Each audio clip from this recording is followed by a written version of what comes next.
Welcome to The Business Behind Your Business, the podcast where we delve into the financial strategies and insights that drive success for small and medium-sized business owners. I'm your host, Paul Sweeney, and in each episode we bring you expert guests who share practical advice, real-world experiences, and actionable tips to empower you on your business journey. Whether you're a seasoned entrepreneur or just starting out, get ready to uncover the secrets to success and gain valuable insights into the business behind your business.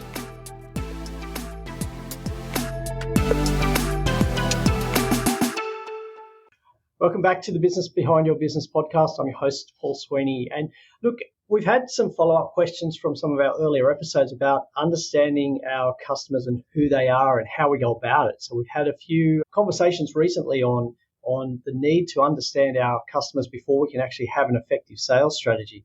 Now, there's a lot to say about this, but sometimes we overlook some of the things that drive people. What drives them? What are they thinking? What are the motivations? And sometimes we need to sort of step back and try and understand who our customer really is.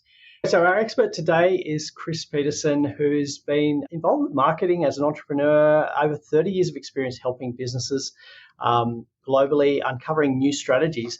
And Chris has recently tied together some of his expertise, making it more available in a book he's just written for us, titled Red and Blue Customers, How to Drive Growth and Manage Risk in Today's Conservative and Liberal Markets. Now, sometimes when you hear the title Red and Blue, maybe you're thinking of political persuasions.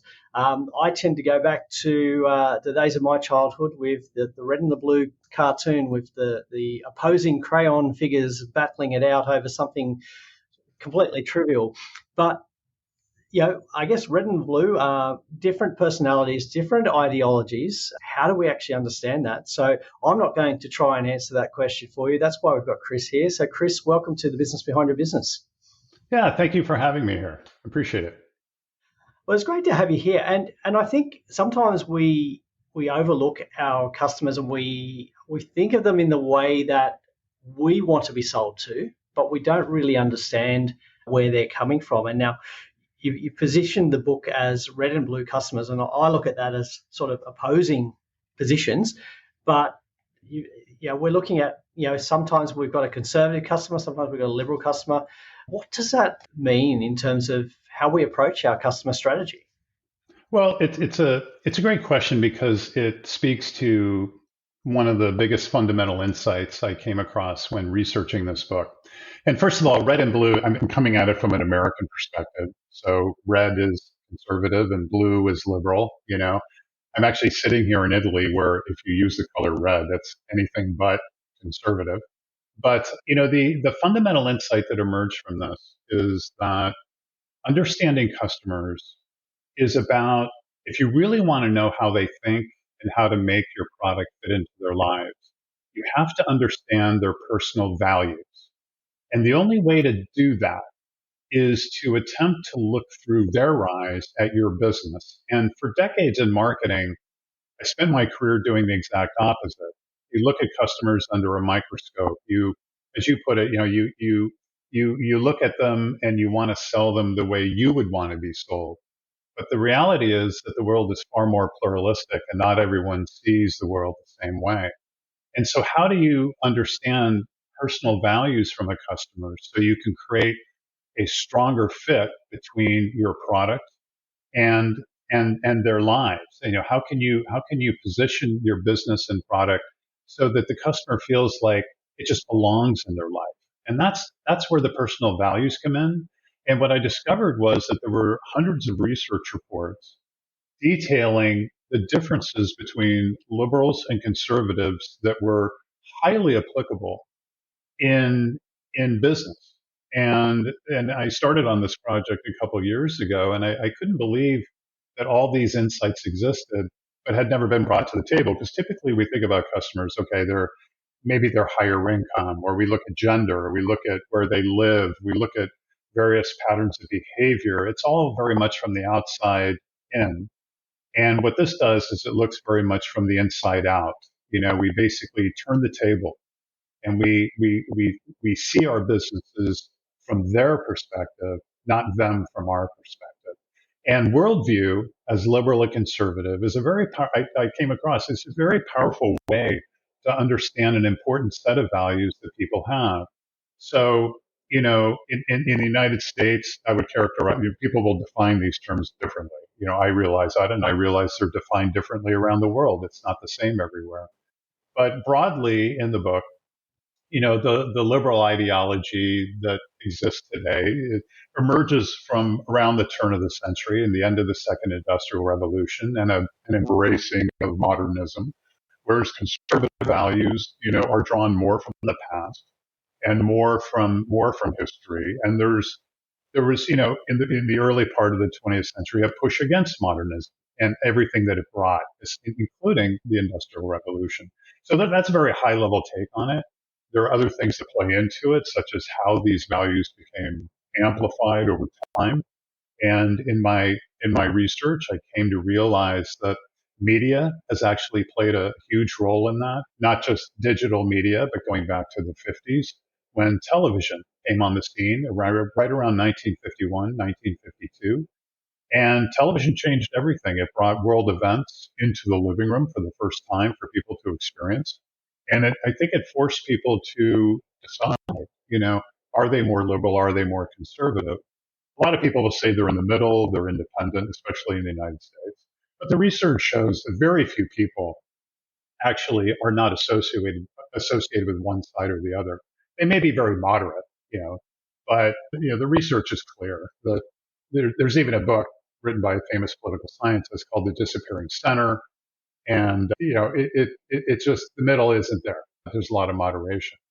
But anyway, to tie it back to your question, it's just this becomes an incredibly interesting insight, and it's about strategy. It's about understanding customers better and aligning your business with the market, whether it's more liberal or conservative. We do have different interpretations of this around the world, but in very broad sense, how would you define, say, somebody who has a liberal view compared to somebody with a conservative view? So let me go to, rather than give you my opinion, let me go to the values that come out of the research. Okay. And in the book, I detail 20 categories of values that distinguish them.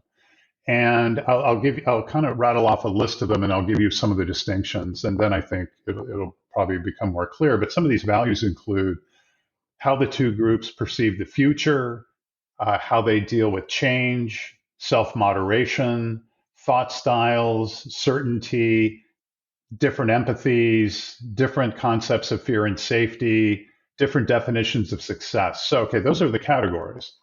So if we go to just a couple of the more foundational ones, perceptions of the future. And a lot of this comes out by, I should say, the research comes out of the areas of social psychology, social anthropology, and cultural geography. Okay, not political science. This actually is not about politics. It's about worldview. And one of the things I came to realize was that politics is an expression of worldview, not the other way around. You start with the worldview and the values, and then who someone chooses as a politician becomes an expression of that, just like they choose products and brands. Okay. So people shop for politicians just like they shop for products. I know that might sound kind of crazy, but if we take a couple of these as an example, the future. So for liberal customers in kind of an American sense, okay, the present isn't acceptable. It needs fixing. So there's a desire to re-engineer and experiment more to create a better future. That speaks to, now if you put that in a business context, that speaks to experimenting with new products, new brands, trying new things, being an early adopter, okay? On the conservative side of that equation, the present is more acceptable. So there's less reason to change it. There's a desire to maintain it. And as a result, the future is more known. So put that in a business context, and conservative customers will absolutely want to try new products, but typically only once they're proven and they see it out in the marketplace. So it's not that conservative customers aren't ever going to try anything new. That's not true at all. Like if you take Apple as an example, Apple's brand is very liberal from an American context. And yet there are a lot of conservative customers who buy Apple products. And it's because they've actually built a very good product. But they started, the early experimenters of any new Apple product tend to be the more urban, liberal customers, at least, from a US perspective. So that's like one big one. But other smaller ones are things like, you get into things like self-moderation. Liberal customers are far more into self-expression, and that includes even facial expressions and clothing and everything else. And there's research that shows that in the United States, people can sense if someone is liberal or conservative in an instant. It's intuitive. And it's all based on how they act and their facial expressions and their clothing and everything else. Whereas conservative customers have a far bigger desire for self-control.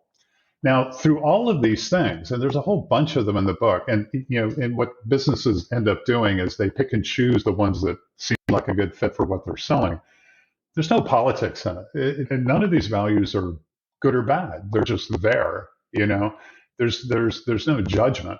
I mean, anyone can relate to, stability and reliability or innovation and trying something new. There's nothing good or bad about those things. It's just that some markets, liberal or conservative, have a predisposition to want to have the values that support one or other sets.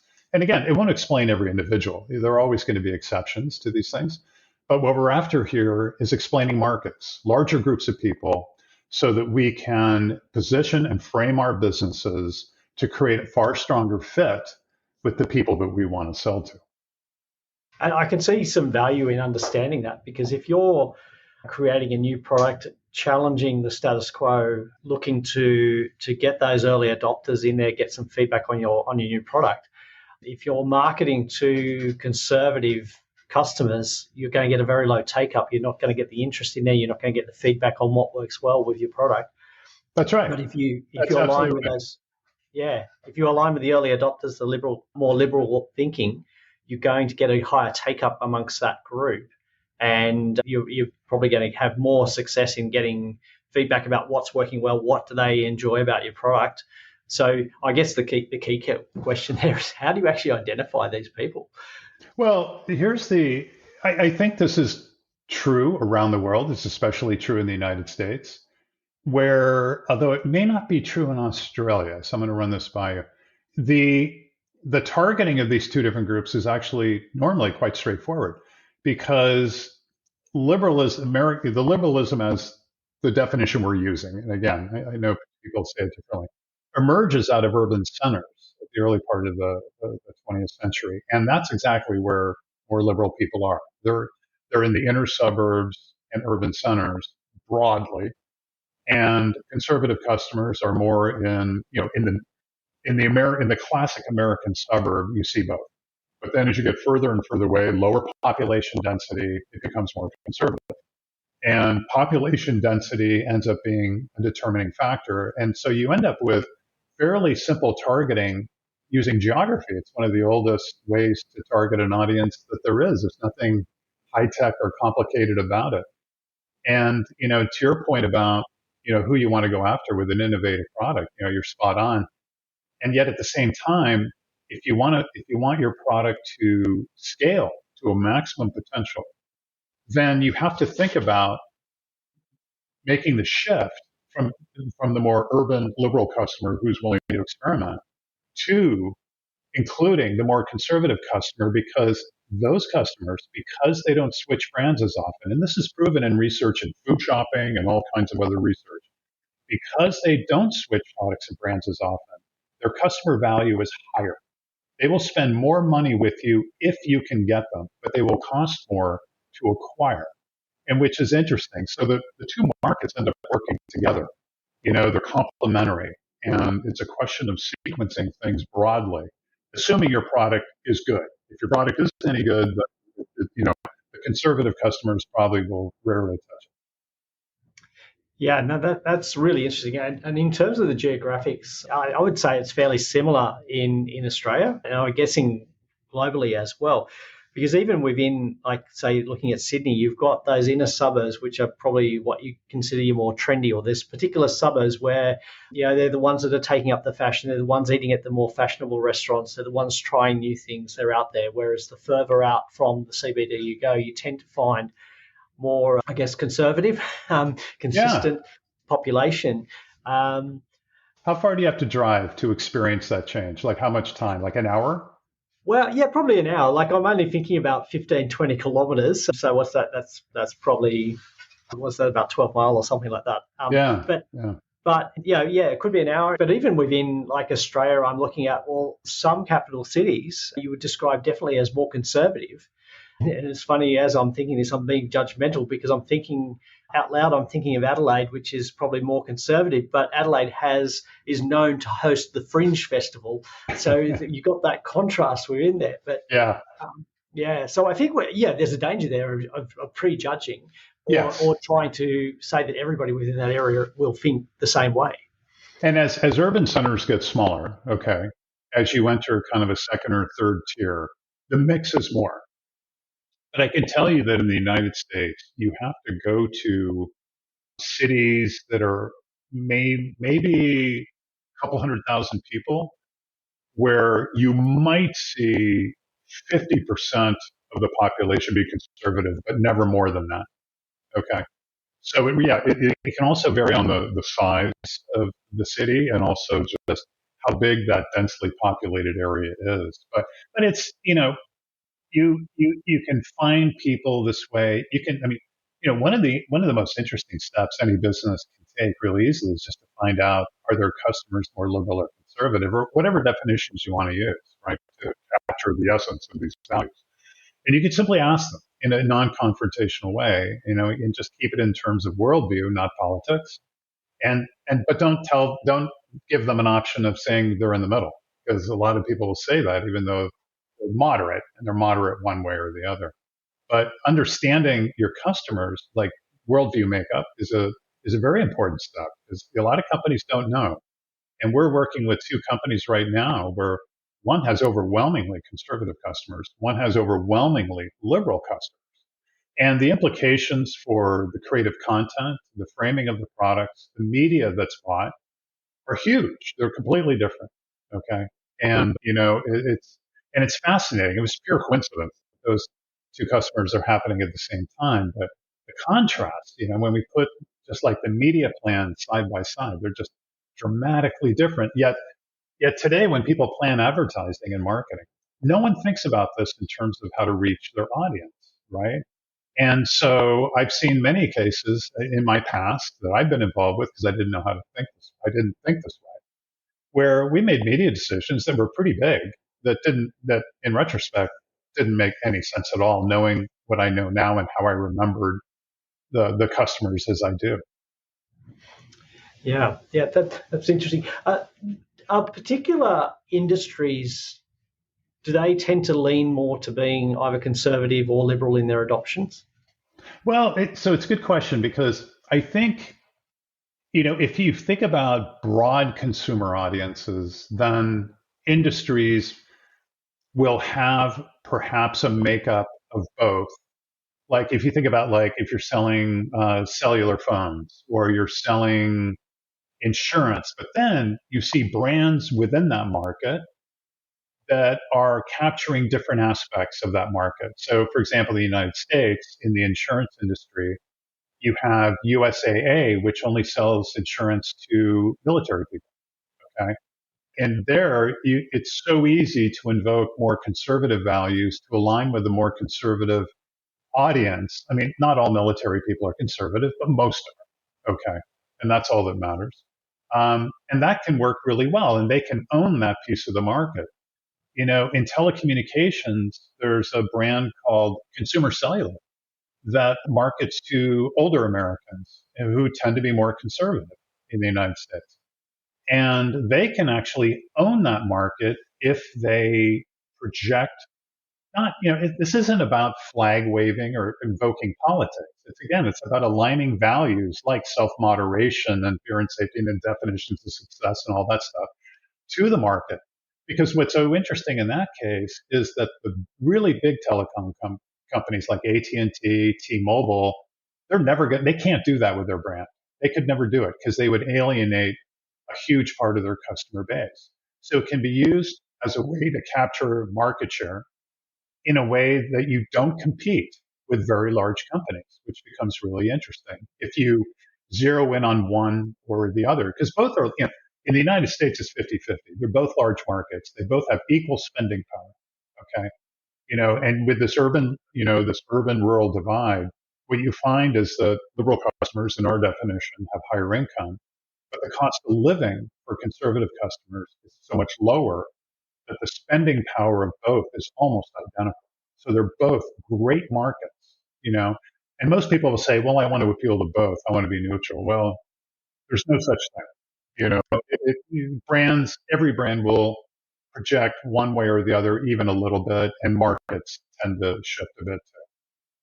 Yeah, it's interesting looking at that, you mentioned about that capturing a market share based on the type of customer or their approach, and I think that's a real key point, because a lot of businesses, when they start up, who's your customer? Well, it's everybody. But if you focus on a particular, if you focus on either a liberal area or a conservative style of customer, then all of your efforts are aligned and targeted to that customer. You can actually become the go-to business or go-to supplier for that mindset. Yes. You've captured that audience. Yeah, that's absolutely right. The only caveat there would be, if you manage a retail chain, you can easily end up with retail locations with both kinds of customers. So, that's why Target in the United States keeps getting protests from conservative customers. They have a very liberal brand of soda. They project what our definition of liberalism in the United States. So when, there are times when there are locations in conservative areas, the customers get quite upset. And, so that's an exception, but I totally agree with you. And there's another piece of research that we actually conducted in the United States where we analyzed the job functions within organizations, whether they leaned liberal or conservative. And I don't think it's any surprise that marketing people turned out to be 67% liberal, but salespeople turned out to be 68% conservative. And if you think about that number for marketing people, there will be a natural inclination to project liberal values. It's not a conspiracy theory. It's just human nature. And so there's this predisposition, I think, sometimes in marketing to just default to that. And I think sometimes the opportunity is to say, okay, I'm going to go the other way. I'm going to appeal to more conservative customers. Again, I'm not appealing to like the far right. I'm just appealing to, conservative people, whether they're moderate or not. It's interesting you mentioned marketing and sales being predominantly at opposing positions. I've often heard the complaint from salespeople that the marketing team doesn't understand them, and yet right. I've heard the same marketing team complain that the salespeople don't understand the sales strategy and they're not implementing. That's right. And for decades, people have wondered why they don't get along. Well, here you have it. It's like when I saw the results of this research, I'm like, okay, they look at the world differently, and it's not a problem. It doesn't mean that more salespeople need to be liberal and more marketing people need to be conservative, because actually there are inherent strengths of the two worldviews that lend themselves to marketing and sales. And I think job function can act as a filter for drawing certain types of people from different worldviews. And I think together, when you bring them all together in a business, they become complementary. They may not always get along, they may not always see eye to eye, but the strengths that they bring to the table can be complementary if people are willing to think about it that way. Yeah, that's interesting. One of the other things I'm thinking of here, and we touched on this being like industry where we're mentioning sales versus marketing. Well, it's not really sales versus marketing, but the different positions there. It's probably the inner conflict I have as an accountant and a business advisor. So accountants are traditionally, I guess, more conservative, but in terms of software adoption, I know that I'm more on the leading edge. But in terms of the way I dress and present, I'm considered a lot more conservative. I know I've ditched the tie and jacket for this afternoon, but but on the advisory side, I guess most of them tend to be a bit more adopting of new, the future, looking towards the future, being more out there and more outgoing. Whereas that accounting and business advisory tend to go together, but we have this constant struggle with each other or even within ourselves about what we should be doing, and the messaging to one customer compared to the messaging to another? Why is one working and one's failing? Well, I think you've nailed it in that we're not actually understanding who our customer is and That's right. where they're coming from. Yeah, and I think what a lot of this can do, it's about, if you think about conversations directly with people, it's about you can become much better at reading the room with this from this perspective, right? So if you can intuitively determine that someone is more liberal or conservative, and that's been proven. Yeah, people can do that. But what do you do with that, right? Often it takes you to politics, but that's not where you want to go. You don't want to go to politics. That's just not anything you want to touch. What you can do is, if you know these values that the two groups have, all coming from research, you can start to adjust and reframe what you're presenting in those terms, whether, the easy one being something more innovative versus something more reliable and proven. But it goes on, like how you build trust and even safety and fear is an interesting one, where when people are more fearful, they become more conservative. And think about selling insurance and things and home security systems. And when people are feeling more safe, they actually are willing to be more liberal. So someone's liberalness or conservativeness can actually shift depending on the perceived environment. And, a great proof point of this is right after 9/11, our president in the US was George W. Bush, and his approval rating went to 90% almost overnight. And because people, the market for him wanted conservativeness in this moment of crisis. Okay. But when there's a feeling of safety, then people are actually more open to, more liberal thinking. That to me was one of the more fascinating pieces of research. Applying it exactly in business, I think there are some industries where that can work. Some of the stuff is just inherently interesting, or maybe I'm just too much into research. No, I won't agree with you on that. I don't think you're too much into research. I think a lot of us don't do enough research. We capture an idea and we run with it, and maybe we run with it in the wrong direction. I think understanding the research is really important, understanding your customer, because I hear so many stories of business owners who have invested in a marketing strategy or a campaign without actually understanding their customer. They've spent a lot of time, a lot of money into it, but the results have not been there because they haven't taken that initial step of taking the time to research and understand who they're selling to, who's buying from them, and then sending the right message. Sometimes they've got a great message, but they've sent it to the completely wrong area. That's right. And what this is fundamentally about is creating a tailwind for your business. Okay. It's about giving your business a boost in a very seamless way, as opposed to fighting against a headwind like you just described, where you're putting, a certain kind of message in front of the wrong people. An example of that would be, you mentioned like a highly innovative startup, selling to, in the more, hip or trendy areas of the country. Well, they may have a lot of success with that, right? And they're feeling really good about themselves. And then they try to scale the business beyond that, and they can't. Okay. And this happens to so many innovative startups because they assume that the rest of the market thinks like the early adopters, and it's just not true. And so you have to evolve how you present your brand, how you frame your products, as one example. But a lot of this, it costs nothing to implement because it's strategy, it's insights. And if you're already creating marketing stuff, your website or communications, it's applying new ideas to that can help lower cost of acquisition and increase customer value. It's not, you're not really buying anything to get you to do that. So from that standpoint, if someone is open to thinking this way, that the world is more pluralistic, that other people don't always think like you do, and you are willing to step outside of yourself and think like a customer, then it can be quite powerful. Great. Yeah, there's some amazing stuff there. I'm just thinking, we miss so much by not thinking about the customer, where they're coming from. And right at the beginning, you mentioned about how we impose our own thoughts, our own ideals on who we want to sell to. Look, I feel like there's so much more to unpack. And you mentioned going through the different values and the research there. How do we unpack more of this? Where do we get a hold of the book? How do we take the next step to actually understanding our customers better? Yeah, so the book is available on Amazon and soon on Barnes and Noble, but globally on Amazon. And the business I'm associated with is LifeMind.ai.